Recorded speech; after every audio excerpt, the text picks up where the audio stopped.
Olá pessoal, hoje eu vou falar sobre história e direitos humanos, entre resistência e consciência crítica. Vou falar sobre uma parte que consta do meu segundo livro.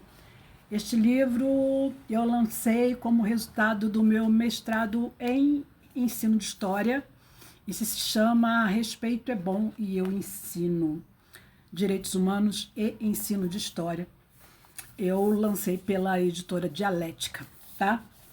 Então, hoje eu quero falar como o ensino de história se cruza com os direitos humanos, sendo a história assim, uma disciplina fundamental para se trabalhar os direitos humanos, porque a história ela trabalha justamente as rupturas e as permanências que ocorrem na sociedade, né? E quando a gente fala em respeitar direitos humanos, a gente fala em romper com muitos preconceitos e muitas construções sociais que estão aí há séculos, milênios, né? E que precisam ser rompidas, quebradas. Então, vamos lá, né? A gente quer falar, eu, no caso, quero falar como os direitos humanos, quero falar sobre os direitos humanos não como uma abstração distante, né? Como alguma coisa inalcançável, difícil, não. E esse livro também trabalha nesse sentido, não os direitos humanos apenas como uma ideia longe, né? Mas como uma prática viva em sala de aula. E isso acontece com professores preparados, quando esses professores são preparados para ensinar, né?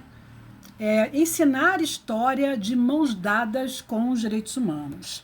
É nesse encontro que a memória se transforma em ferramenta de resistência e a educação se torna espaço plural, um espaço de pluralidade, de convivência, de respeito, né?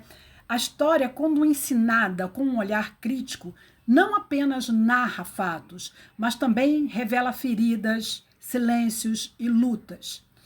Incorporar os direitos humanos nas aulas de história e ao currículo de história, que já está sendo retirado, né? Mas a gente sempre dá um jeitinho de arrumar uma brecha, é reconhecer que ensinar o passado é, ao mesmo tempo, disputar o presente, projetar futuros mais justos.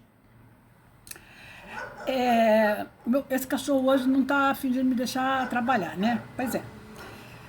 Nós temos na educação documentos oficiais que nos permitem trabalhar os direitos humanos com mais tranquilidade, sem sermos cerceados, né, por uma sociedade cada vez mais conservadora. Então, nós temos as Diretrizes Nacionais para a Educação em Direitos Humanos, de 2012, e temos leis como a 10.639 de 2003 e a 11.645 de 2008.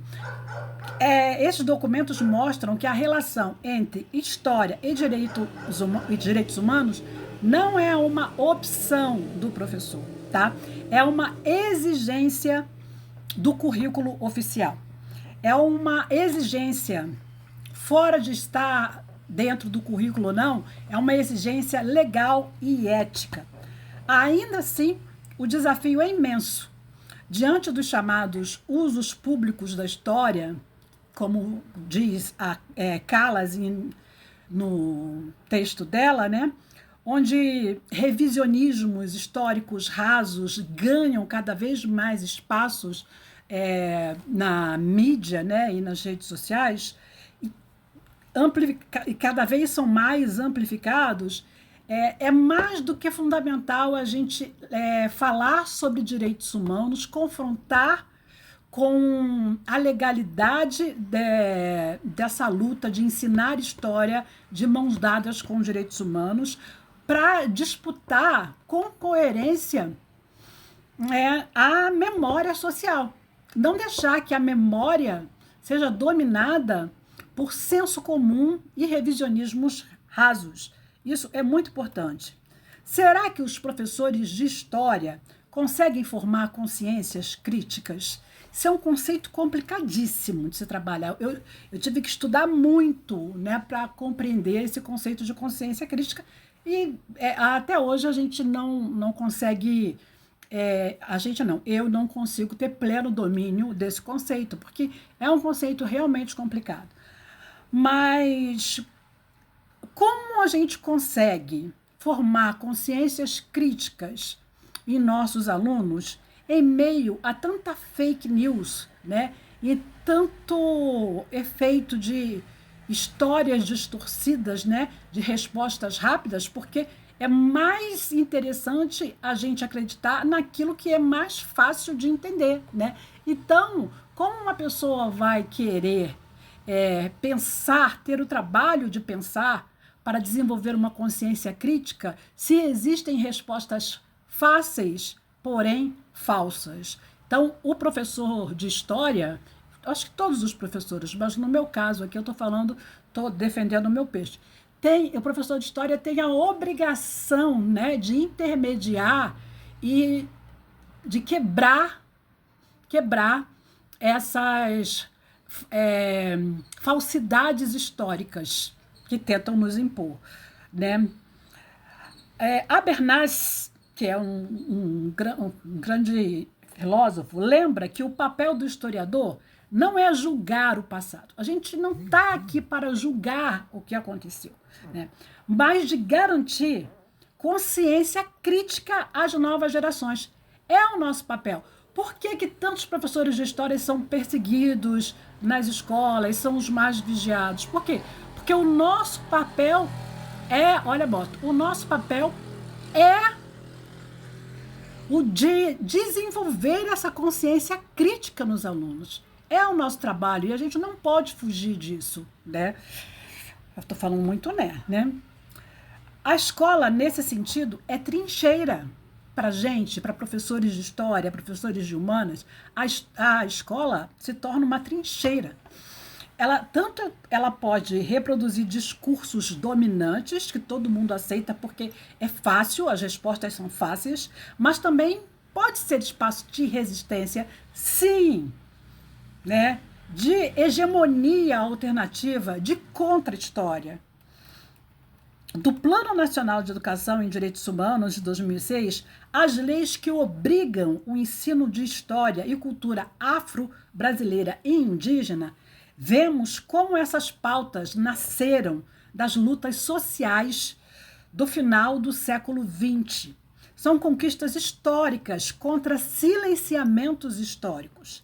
Mas como alertam dois outros grandes autores, Silva e Fonseca, há lacunas, né? Por exemplo, asiáticos, latino-americanos e outros grupos seguem invisibilizados nos currículos e a gente tem sempre que trazê-los para a discussão.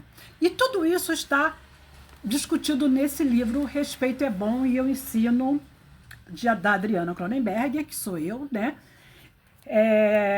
Direitos Humanos e Ensino de História, tá? E você, já refletiu sobre qual cidadania queremos formar? Uma cidadania crítica, respeitosa e plural? Ou apenas bons patriotas? Sabe-se lá o que eles querem dizer com isso, né? Patriotas obedientes, né? Porque eles obedecem. Deixe nos comentários. Muito obrigada. Essa foi mais uma gota de história. Até a próxima.